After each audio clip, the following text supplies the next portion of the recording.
passe maintenant à l'exercice numéro 3. La première question.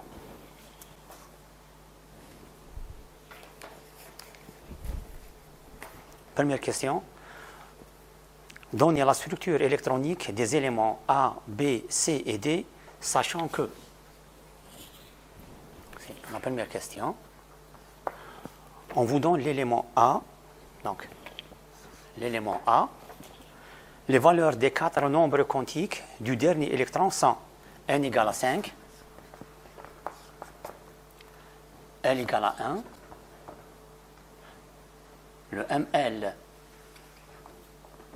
égale 0 et le MS c'est plus 1 demi. Ça, ces valeurs sont les 4 nombres quantiques du dernier électron de l'élément A. N égale à 5, donc l'électron appartient à la couche N égale à 5. Donc la couche N égale à 5. Quand on dit couche 5, N égale à 5, ou bien l'orbite N égale à 5, la couche de valence, elle contient 5s, 4d et 5p. Donc ça, c'est la couche de valence. On passe à L égale à 1. L égale à 1, donc l'électron appartient à la sous-couche. Quand L égale à 0, c'est la sous-couche S. L égale à 1, c'est la sous-couche P. Donc l'électron appartient à la sous-couche P.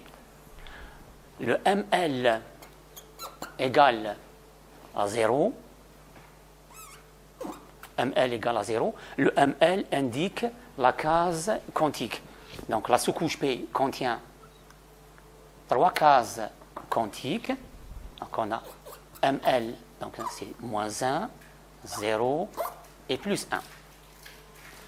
Donc notre l'électron à ML égale à 0, donc l'électron appartient à la case PY. Donc la case PX c'est moins 1, PY c'est 0, et le PZ c'est plus 1. Et on a le MS égale plus 1 demi. Donc l'électron a un nombre de spins qui est dirigé vers le haut. Récapitulons maintenant. Donc pour l'élément A, il appartient à la 5e couche, donc on peut l'écrire en fonction du gaz rare qui appartient à la 4e période. C'est le krypton qui a 36 électrons. Donc 36 électrons. Donc on a 5s2, 4d10 et 5p1. 5p1, 5p2. 5p2. 5p1 c'est cet électron, donc c'est 5p2. Donc ça, c'est la structure électronique de l'élément A. Donc l'élément A, on peut l'écrire de cette façon, c'est le krypton 36, 5s2, 4d10, 5p2. Donc Z de l'élément A, donc c'est 36. Donc l'élément A possède 50. Z égale, pour l'élément A, Z égale 50 électrons. Donc ça, c'est pour l'élément A. Deuxièmement, l'élément B. Donc, ça, c'est l'élément A. L'élément B, on vous dit, son numéro atomique Z égale 42. Donc, l'élément B possède 42 électrons. L'élément B, il possède 42 électrons, donc on peut l'écrire en fonction du gaz rare qui a moins de 42 électrons. Donc, on peut l'écrire en fonction du krypton 36. Le krypton appartient à la quatrième période. Donc l'élément B appartient à la cinquième période. Donc on écrit krypton 36, 5s2, 4, D4. Donc 36 plus 4, 40, donc 40. S2, D4. Donc cet élément est un élément irrégulier. Donc on doit enlever un électron de la sous-couche S pour le placer dans la sous-couche D pour avoir une sous-couche D semi-saturée qui possède 5 électrons. Donc on peut écrire B de cette façon, la façon la plus juste. Donc c'est le krypton 36, 4D, 5, 5S1. Donc ça, c'est l'élément B. On l'écrit de cette façon. Ça, c'est sa structure électronique. On continue. On vous donne l'élément C. L'élément C. L'élément C se situe dans la troisième période et appartient au même groupe que A. Donc l'élément C, il appartient à la troisième période. Il appartient à n égale 3. Et appartient aussi au même groupe que l'élément A. L'élément A, c'est-à-dire qu'il y a l'élément A, c'est l'élément qui possède 50 électrons. Donc comment on peut écrire l'élément C? L'élément C, on peut l'écrire de cette façon. Il appartient à la troisième période et il appartient aussi au même groupe que A. L'élément A, sa structure, voilà, sa configuration de la couche de valence, c'est toujours NS2, NS2, NP2.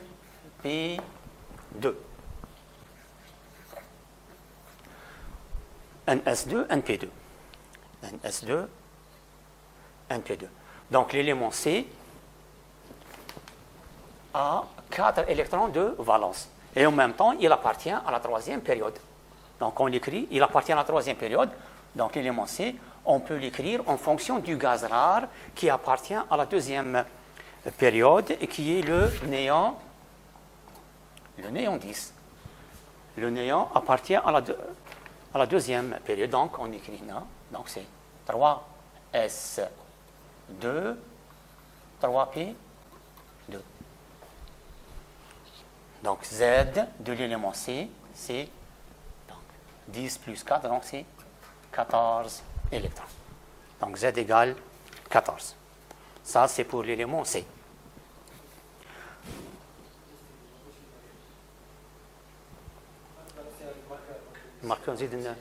D'accord. On continue. Donc D4+, maintenant on vous donne D4+. D4+ est un ion positif, c'est-à-dire c'est un cation. Le D4+, se situe dans la quatrième période, il appartient à la quatrième période, et possède la même configuration électronique que les gaz rares. Donc le D4+, il appartient à la quatrième période, c'est-à-dire il appartient à n égale à 4, il appartient à la quatrième période, et possède la même configuration que les gaz rares. La même configuration que les gaz rares. Les gaz rares, leur structure de valence, c'est toujours, elle est saturée, NS2, NP6. Les gaz rares possèdent 8 électrons dans leur couche de valence, à part l'hélium qui possède uniquement 2 électrons. L'hélium appartient à la première période. Donc ça, c'est le D4+. Le D4+, donc, il appartient à la quatrième période. Le D4+ appartient à la quatrième période, donc on peut l'écrire en fonction du gaz rare qui appartient à la troisième période, qui est l'argon. Donc on peut l'écrire en fonction de l'argon 18.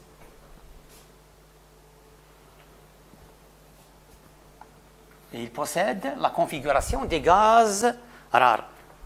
Donc, il appartient.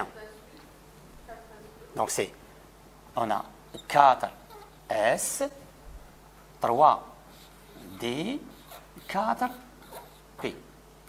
Ça, ce sont les sous-couches qui appartiennent à la quatrième période. Et puisqu'il a la même configuration que les gaz rares, donc on peut l'écrire de cette façon.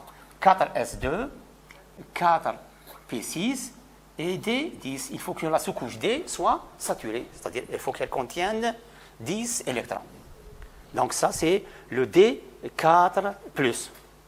Donc le D4+, son numéro atomique Z, c'est 18, donc 20, 30, donc c'est 36. Donc Z égale 36 pour le D4+. Concernant maintenant le D. Le D, l'élément D, pour passer de D4+ à D, donc le D, il faut qu'il gagne 4 électrons. Pour avoir donc l'élément D, il faut qu'il ait Z égale 40 électrons. Donc pour passer de D4+ vers D, on doit ajouter 4 électrons. Donc la configuration électronique de l'élément D, donc l'élément D appartient à la cinquième période. Donc D, on peut l'écrire en fonction du gaz rare. On peut l'écrire en fonction du gaz rare qui appartient à la quatrième période et qui est le Kr, c'est-à-dire le krypton 36. Le krypton appartient à la quatrième période. Donc là, on va écrire la cinquième période. Donc c'est 5S2, tout en respectant la règle de Kleshkovsky. Donc c'est 5S2 et 4D, donc c'est 36, 38, 4D2. Donc Z pour l'élément D, donc c'est 40. Z égale 40 pour l'élément D. On a déterminé les configurations électroniques des éléments A, B, C et D. Maintenant, on doit situer ces éléments dans le tableau périodique. Donc, on va faire un petit tableau.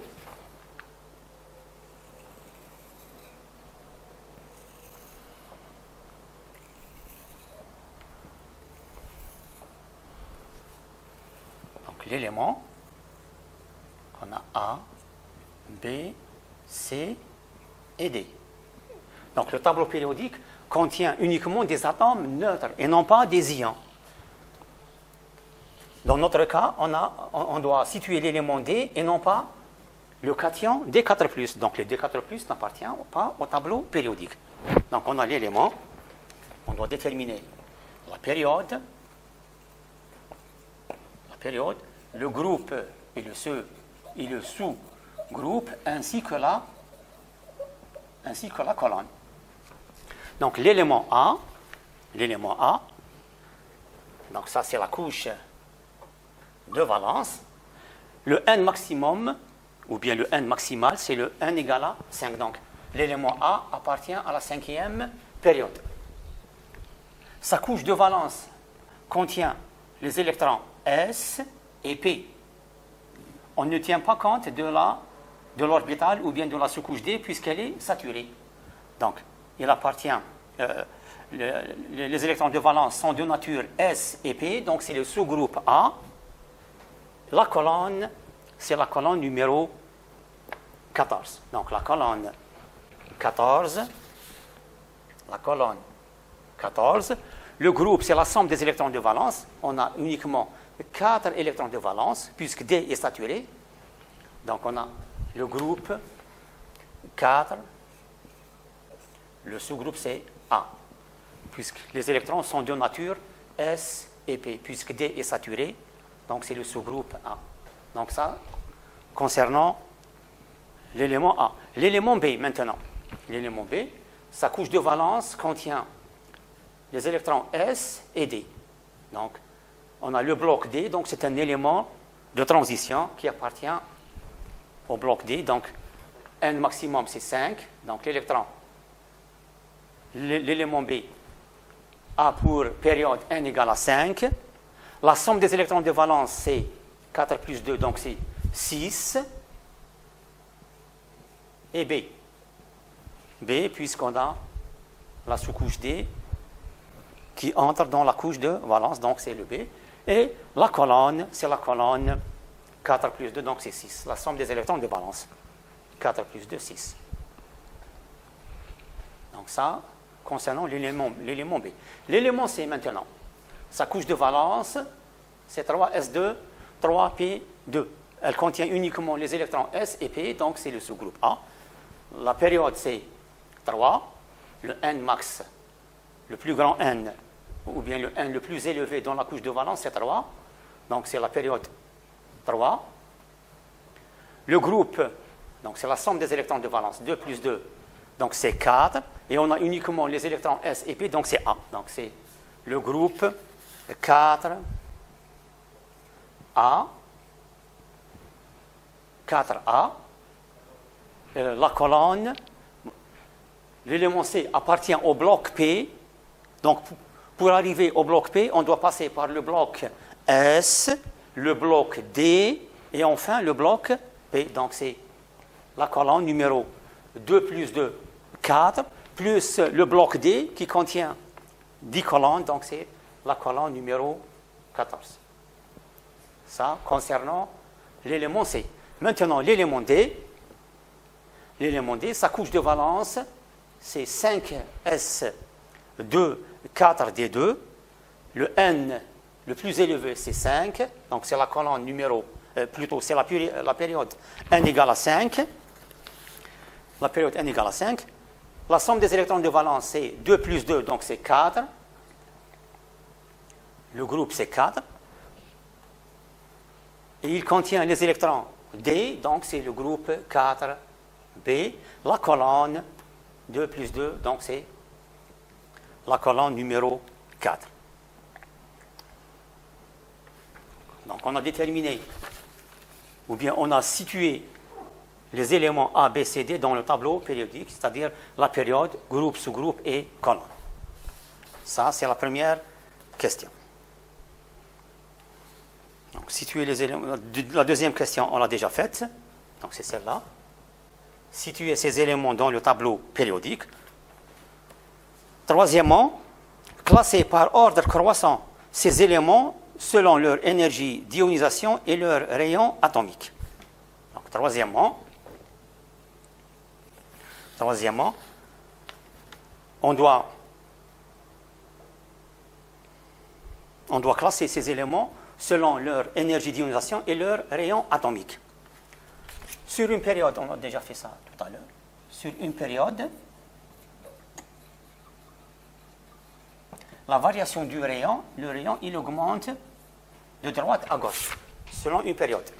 Selon une colonne,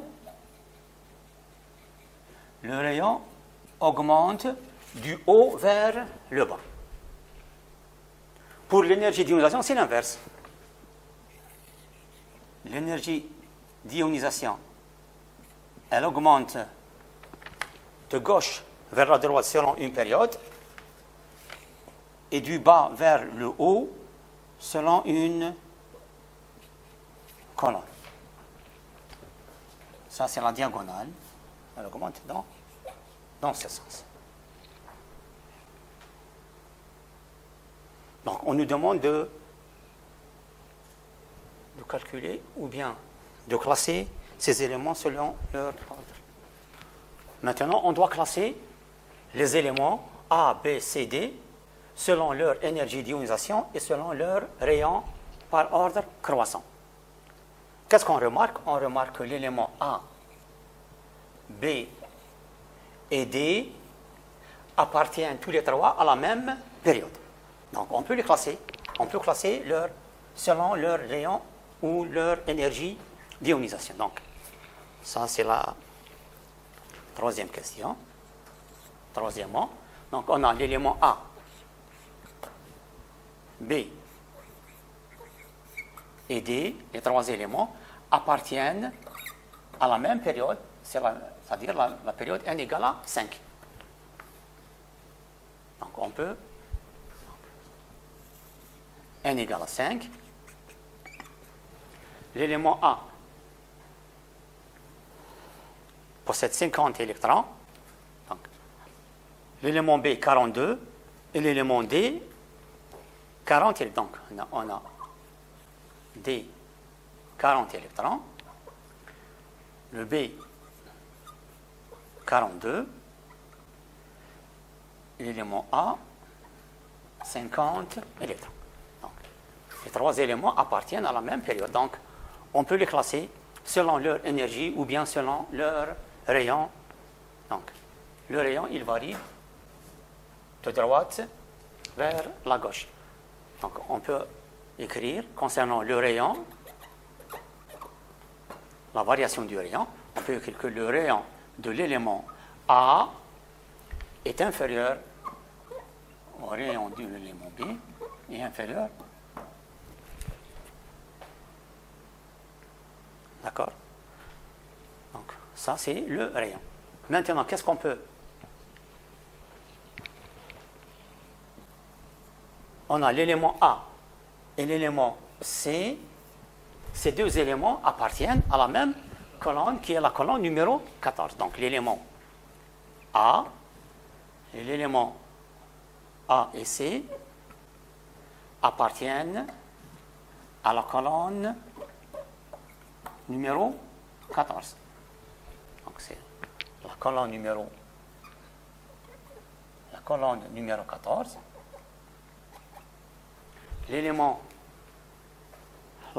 14, donc l'élément A, il possède 50 électrons et l'élément C possède 14 électrons. Donc on a le C, et là c'est le A. Le A, 50 et le C, c'est 14 électrons. Donc ils appartiennent à la même colonne. Donc concernant le rayon, il augmente. Donc on a le rayon de l'élément C est inférieur au rayon A. Donc on a deux relations, RA inférieur à RB inférieur à RD, et en même temps, le RC est inférieur à RA. Donc, on peut comparer directement les rayons des quatre éléments. Donc on a RC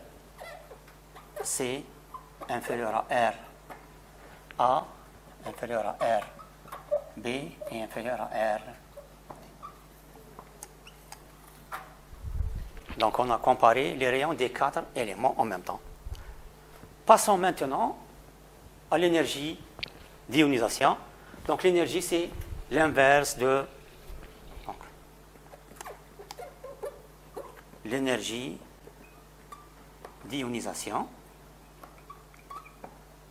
L'énergie d'ionisation, donc elle a le sens inverse du rayon. Donc l'élément qui possède le plus grand rayon possède la plus petite énergie d'ionisation. Donc on a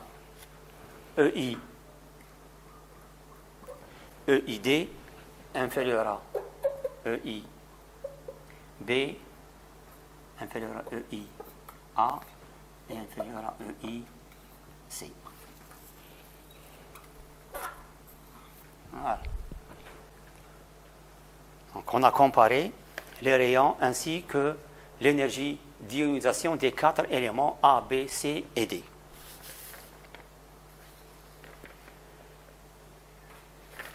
Quatrièmement, on passe à la question numéro 4. Qu'est-ce qu'on vous dit? Lesquels de ces éléments font partie des éléments de transition? Donc, les éléments de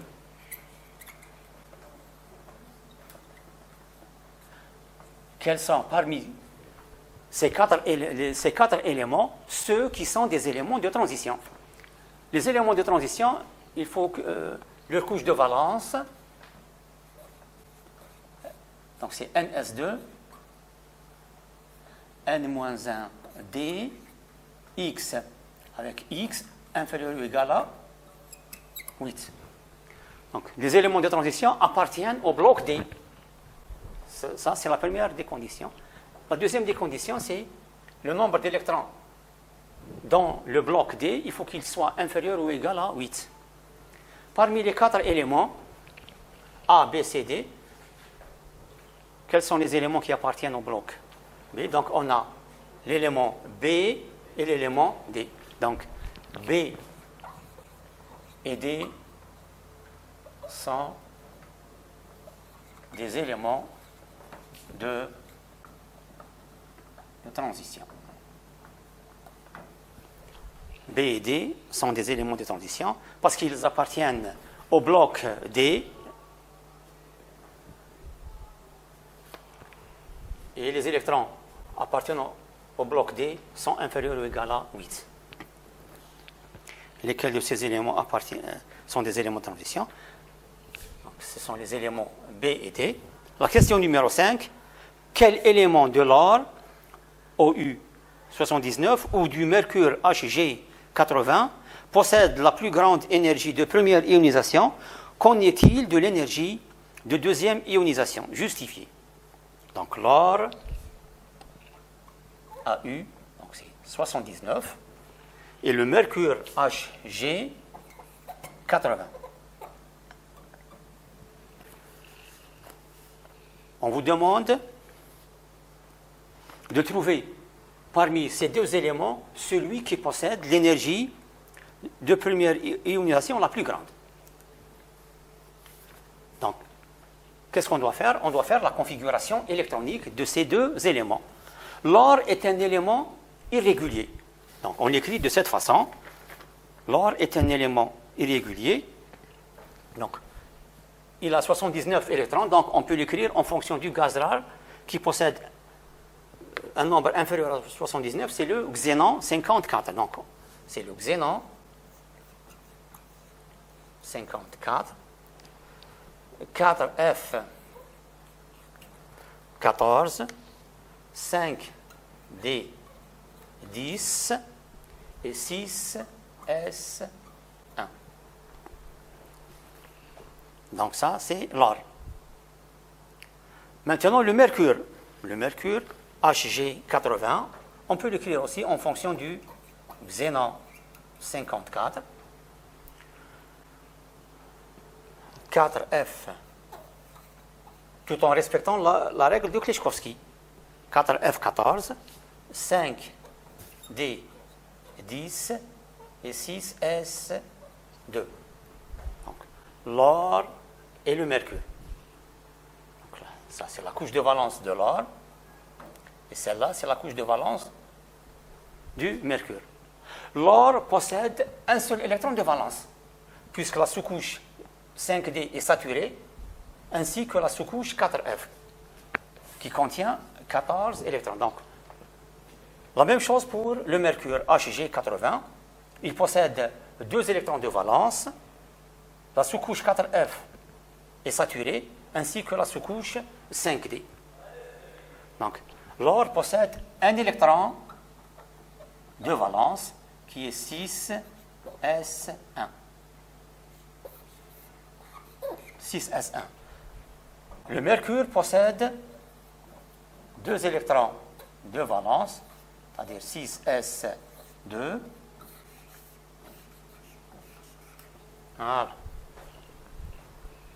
Comparons maintenant la première énergie d'ionisation de l'or et du mercure. On a dit que l'or possède un seul électron de valence, c'est-à-dire 6S1. L'or possède un seul électron de valence, 6S1. Le mercure possède 2 électrons de valence, c'est 6S2. 6S2. Donc, les deux éléments, l'or et le mercure, appartiennent à la même période, qui est la période n égale à 6. L'or possède un seul électron de valence. Par contre, le mercure possède 2 électrons de valence. Comparant leur énergie, leur première énergie d'ionisation. Pour enlever, donc l'or possède un seul électron célibataire dans sa couche de valence. Par contre, le mercure possède un doublé d'électrons, un doublé. Donc, il est plus facile d'arracher un électron célibataire que d'arracher un électron qui constitue un doublé. C'est pour ça qu'on dit que l'énergie de première ionisation de l'or est plus faible que celle du mercure AgG 80. Donc, je répète, l'or possède un seul électron de valence dans la période n égale à 6. Par contre, le mercure possède un doublé électronique dans la couche n égale à 6. Donc, il est plus facile d'arracher un électron célibataire que d'arracher un électron qui, dans le même cas, oui, bien sûr.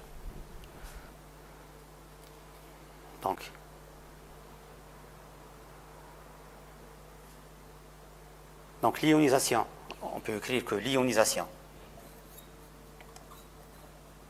de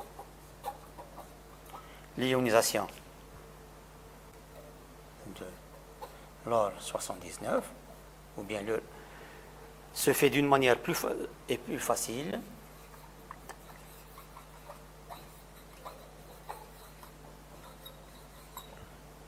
que celle de AgG 80. On a un électron célibataire. Là, on a un doublé d'électrons.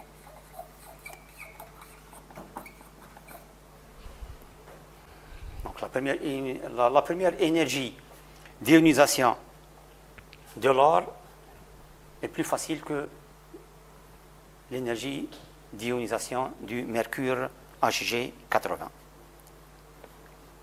Donc ça, c'est concernant la première énergie d'ionisation.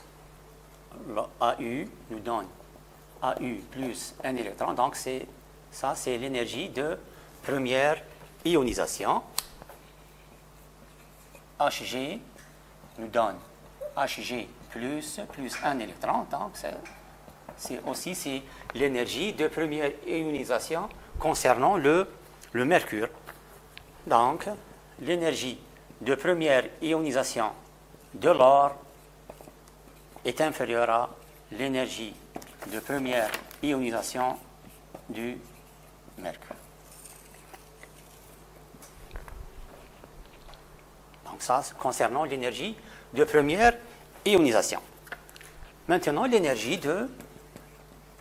Qu'en est-il de l'énergie de deuxième ionisation de l'or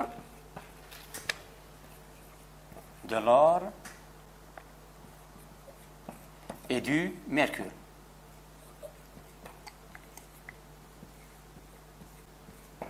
De l'or et du mercure.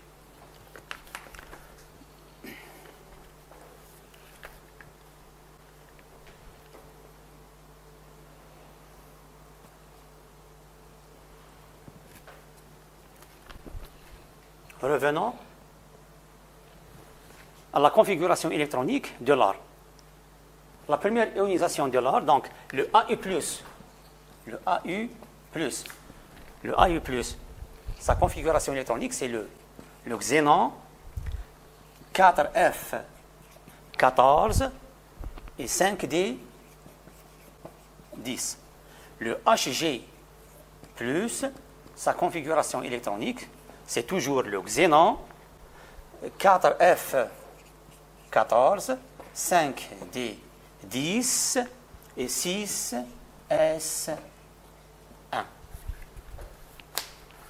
Donc, le mercure Hg+ possède un électron de valence. Par contre, l'or, c'est 6S0. Il ne possède pas, la sous-couche S ne contient aucun électron de valence. Donc, concernant la deuxième énergie d'ionisation, on dit que pour arracher un électron célibataire du Hg+, sera plus facile que d'arracher un électron célibataire contenu dans la sous-couche D. Donc là, c'est l'inverse de EI1. Donc on écrit que EI2 de l'or est supérieur à EI2 du mercure, car donc le Hg+ ne possède le Hg+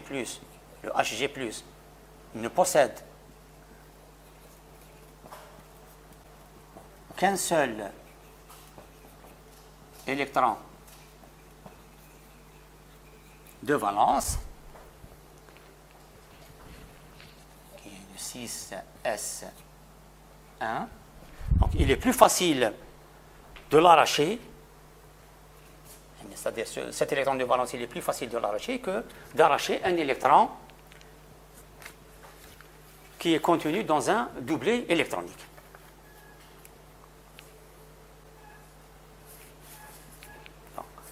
Donc le Hg+ ne possède qu'un seul électron de valence, donc il est plus facile de l'arracher. Donc le EI2 de Hg+